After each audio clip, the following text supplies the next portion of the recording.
Balik lagi ke Yara Pods. Hari ini kawan Yara bakalan seru-seruan tentang NFT yang udah sering banget nanyain, Bang Adit, ajarin NFT itu apa? Kok bisa sih cuan? Kok bisa sih dapat A, B, C, D? Nah, hari ini Yara Pods akan mengulas tuntas gimana caranya gue bisa cuan berkali-kali lipat.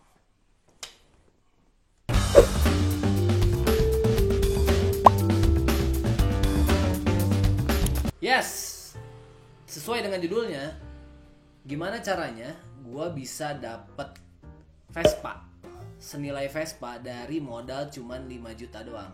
What? Guys, 5 juta itu kalau kita convert ke ETH, nah bingung kan ETH itu apa? Nanti gue jelasin. Itu cuman 0,1 jadi kejual 0,9 ETH. Gue akan menjelaskan secara detail bagaimana caranya memulai jual beli NFT dari ujung, which is dari lu punya m-banking apapun, let's say beberapa bank swasta, nasional, pada dan sebagainya, sampai nanti lu punya karya seninya ini di sebuah e-commerce yang kita namakan adalah OpenSea gitu. Nah, langsung aja kali ya. Pertama, apa sih sebenarnya NFT? NFT itu sebenarnya singkatan ya, adalah non-fungible token. NFT itu bisa dibilang sebagai sebuah bermacam-macam ya bentuknya. Ada karya seni, terus ada karya-karya yang lainnya. Tapi bisa dibilang ini tidak bisa di apa ya istilahnya. Kalau ini tuh berbeda sama koin kripto. Kalau koin kripto itu, nah ini disclaimer dulu ya. Gue akan menjelaskan sepemahaman gue yang akhirnya nanti bisa diterima sama kawan-kawan di sini yang mendengarkan. Nah, kita pakai logika dulu ya. Pakai logika standar aja dulu. Kripto dan NFT. Mungkin kawan-kawan tahu ya yang namanya kripto ya. Ada Bitcoin, ada Binance, ada Ethereum, ada Solana dan lain sebagainya. Nah, kalau NFT itu juga ada, tapi dengan banyak project. Misalkan NFT let's say Avarik Saga, ada apa namanya Metaverse, terus ada Bias, terus ada yang lainnya semuanya, yang akhirnya itu yang diperjualbelikan. Teman-teman pasti tahu yang namanya nyangkuters gitu ya. Nyangkuters itu misalkan kita beli kripto di angka yang sudah tinggi gitu kan, tapi ternyata besoknya turun. Nah, berarti kan kita bisa dibilang valuasinya udah berkurang terus ya, drastis. Nah, kalau misalkan lu mau jual rugi istilahnya, kripto itu kan kalian tinggal ngebid lagi ya di si platform apapun itu. Dan ternyata ada yang mau beli gitu kan. Yang belinya siapa? Ya kita antara si pengadahnya sendiri atau aplikasinya sendiri atau whales kita sebutnya, atau ya ada juga yang memang lagi mau beli harga rendah gitu ya. Itu kripto, kita bisa bilangnya cut loss gitu ya. Nah, tapi kalau NFT, lu bayangin lu punya satu karya seni gitu kan, dan karya seni ini tuh kita nyebutnya adalah drop gitu ya si harganya. Nah, si karya seni ini tuh belum tentu ada yang suka gitu ya. Jadi NFT ini akhirnya kalau gue bisa bilang ini lebih beresiko daripada kripto, karena ini akan nyangkutnya forever. Contoh mungkin bisa ya, di belakang gue ini adalah salah satu karya seni dari Archive. Sampai detik ini belum ada yang mau ngebid karya seni ini gitu kan, tapi fisiknya gue punya gitu. Tapi tahun depan kalau misalkan Archive-nya ini buat karya apa dan lain sebagainya dan harganya naik gitu ya, ini pasti otomatis sudah ada yang bisa nawar gitu. Akhirnya kalau NFT itu bisa dibilang buys and sales-nya itu udah sesuai dengan interest gitu ya. Tapi kalau koin kripto itu ya tadi, gue mau beli harga lu dengan yang murah, atau gue nanti beli lu dengan harga yang tinggi, let's say seperti itu. Jadi fungible ini artinya adalah ya tadi gue jelaskan ya. Nah, itu perbedaan antara NFT dan kripto.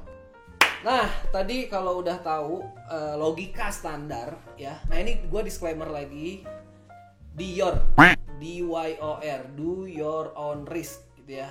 Jadi YouTube gue ini bukan mengajak untuk kalian pindah ke NFT, atau misalkan lu nyemplung ke NFT, atau bahkan untuk membeli sebuah project NFT gitu ya. Jadi ini hanya edukasi versi gua, karena ya gua kemarin udah coba main dalam tanda kutip dan akhirnya udah bisa 1000% gitu ya si si perputarannya gitu. Sombong amat.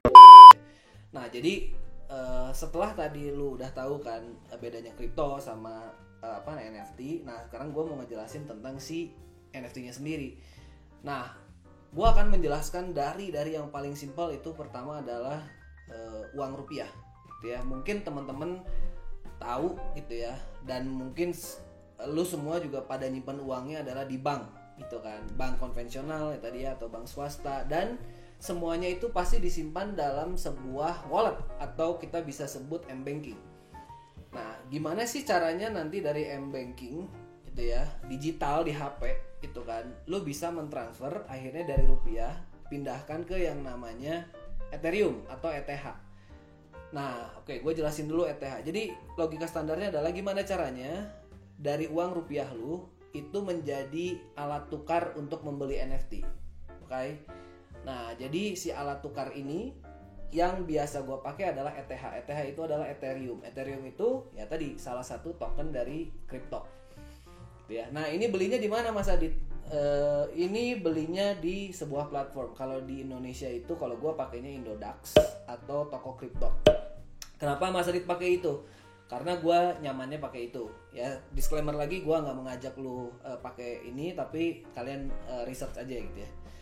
Nah, jadi dari uang rupiah logikanya ya, kalian transfer namanya virtual account ke platform 2 di antara ini.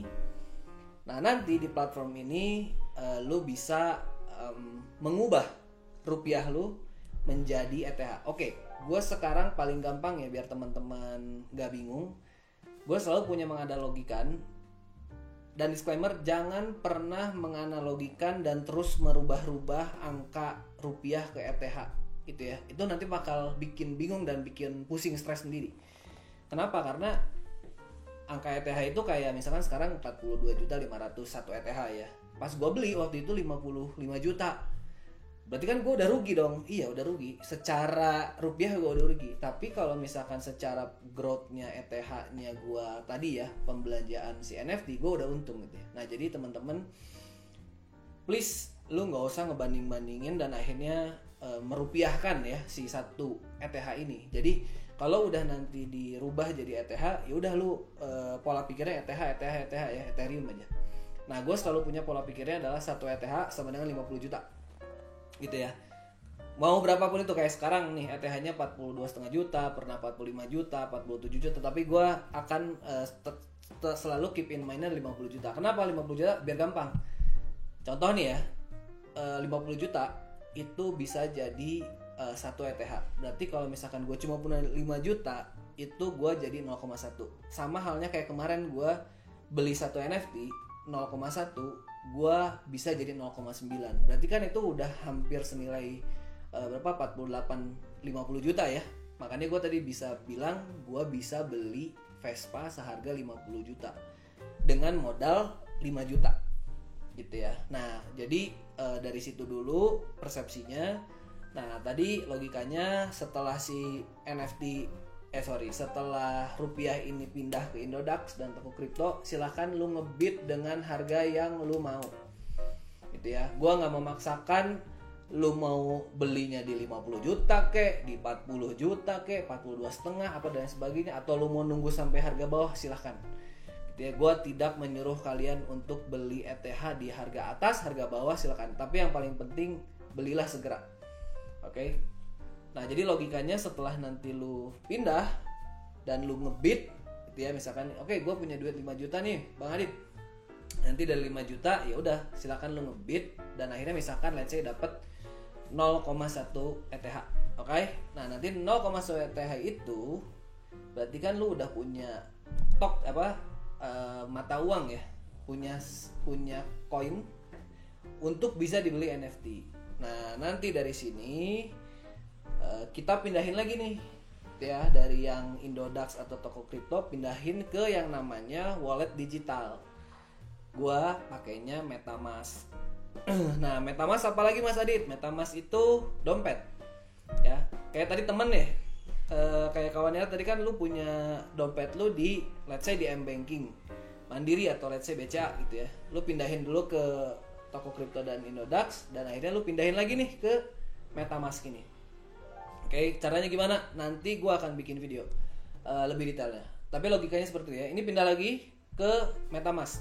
Oke. Nah, MetaMask ini apa Mas Adit? MetaMask ini adalah dompet digital lu untuk nanti beli NFT-nya di website atau di e-commerce-nya yang gue selalu pakai adalah OpenSea. Oke. Nah, dari situ dulu mungkin apa ya, udah mulai kebayang ya. Jadi sebenarnya dari rupiah sampai ke lu mau bisa beli itu cukup panjang. Ya, tapi nanti gue akan ngejelasin lengkapnya pakai langsung ya dari aplikasinya di episode selanjutnya. Nextnya tadi setelah kita punya uang di wallet MetaMask atau dompet di digital MetaMask, apa yang harus kita lakukan? Kita mencari NFT. Oke, nah tadi yang gue bilang mencari NFT itu di mana Mas Adit?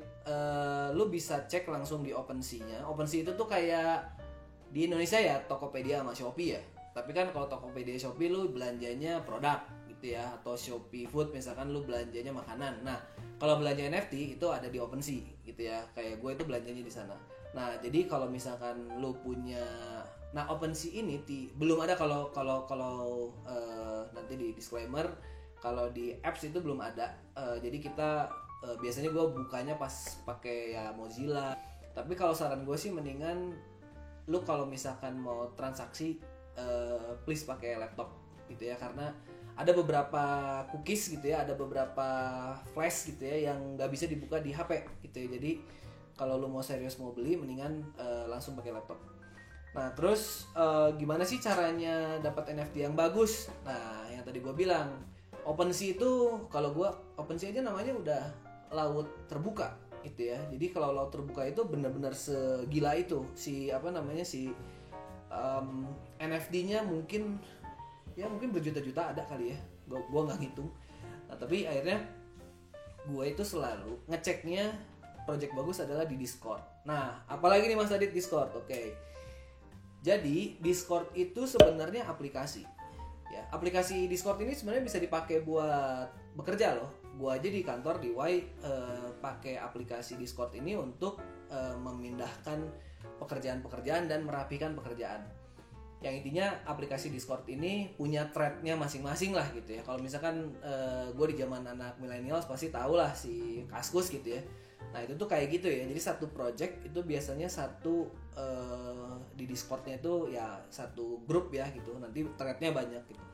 NFT banyaknya itu terjadi di Twitter, oke? Ketimbang Instagram, NFT itu lebih banyak dipakai di Twitter. Gue juga belum banyak karena gue nggak main Twitter, ya. Jadi Twitter gue juga biasa banget. Nah, gue itu Instagram banget lah istilahnya. Dan ternyata pas gue lihat Twitter segila itu, retweet, likes, terus quote tweet apa dan lain sebagainya. Nah, developer project NFT ini semua pasti ngepostnya di Twitter. Karena mungkin cepet ya bikin thread apa dan lain sebagainya gitu. Nah jadi kalau misalkan teman-teman mau tahu project yang bagus, kalian cek dulu di Twitter aja NFT misalkan gitu ya, atau misalkan ya tadi ya do your own research gitu ya. Misalkan top NFT atau top 15 influencer NFT gitu ya. Lu cari-cari aja. Nah gue sih sering ngeliat di Twitter, terus udah gitu ngeliat hashtagnya juga gitu. Dan akhirnya nemu tuh kayak misalkan sekarang gue lagi nungguin project rilisnya, ada Humanoids, ada Metaverse, terus ada Godspeed Metaverse. Tadi banget baru reveal Avarik Saga.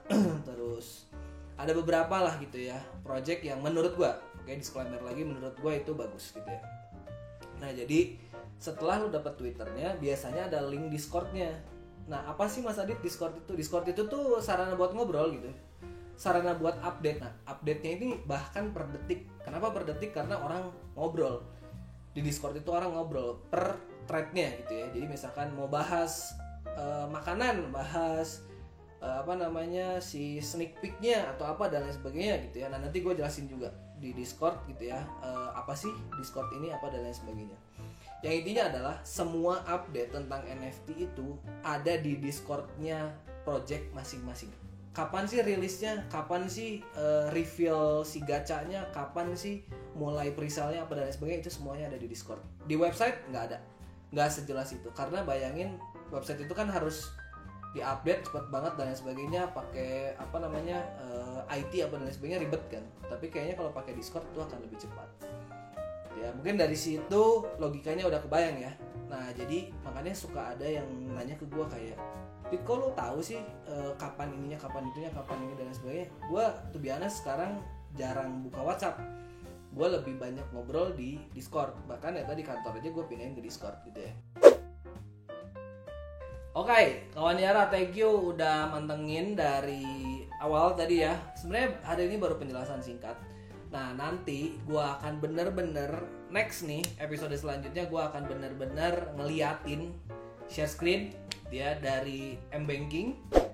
Lu punya rupiah, pindah nanti ke toko kripto dan Indodax. Terus setelah itu lu transfer lagi ke MetaMask. Jadi gue akan fokus di awal untuk gimana caranya lu punya duit rupiah berubah menjadi Ethereum dan pindah ke wallet digital lu. Oke? Segitu aja. Jumpa lagi di episode selanjutnya tentang NFT. Gua Aditya. Jangan lupa lu mau komen dulu gitu ya tentang semua pertanyaan yang bingung apa dan lain sebagainya, di drop di kolom komen. Nanti gua akan bahas di Instagram seperti biasa di Instagram Stories. Jadi gua akan balik lagi. Jangan lupa likes, komen sebanyak-banyaknya dan subscribe. Bye bye.